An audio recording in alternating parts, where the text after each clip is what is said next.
This is Phil Meeks with the Wise County Unit of Virginia Cooperative Extension, and one of the battles that our home gardeners struggle with year after year is control of weeds.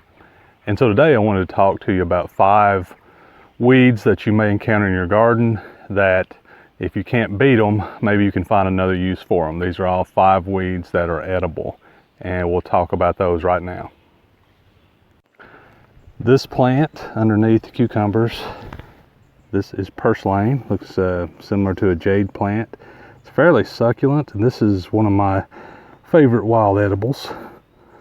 You can eat this raw, you don't have to cook it, and normally what I will do is I'll break off these leaves and just throw them in with a salad, but that's Purslane. There's also a cultivated variety of Purslane that you can buy in pots, but this gets pretty aggressive where it grows. Usually runs flat along the ground like this, and it is a pretty tasty edible. Here's one in here in this virtual salad bowl. This is one that a lot of people may have grown up knowing this as sour grass. This is Oxalis or Sorrel. Looks like a clover. It's got that those 3 leaflets. Looks like a shamrock or clover, but this has got a pleasant tart taste. And again, this one can be eaten raw. Just break it up and throw it into a salad. This is good old pokeweed here. And there's a little bit of disagreement about the edibility of this. A lot of us, of course, grew up eating pokeweed, poke salad, but some extension sources advise you not to eat this at all, while others will have recipes for using it. There are some toxins in this plant.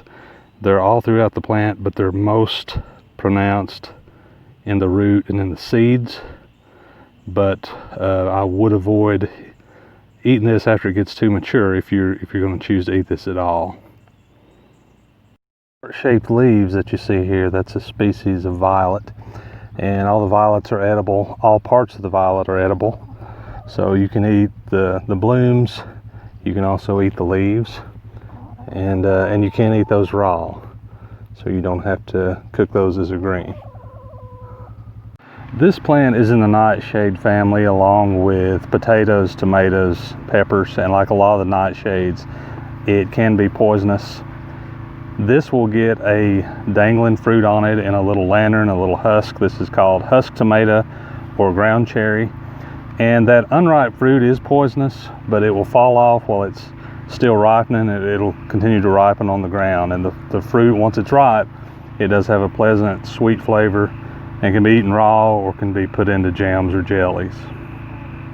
Those are by no means the only edibles that may show up in your garden, wild edibles. But there are 5 that I did notice today, so I just wanted to point those out. If you ever need a weed or plant identified, that's something that we can help you with at the extension office. So just reach out to us and we'll try to help you however we can.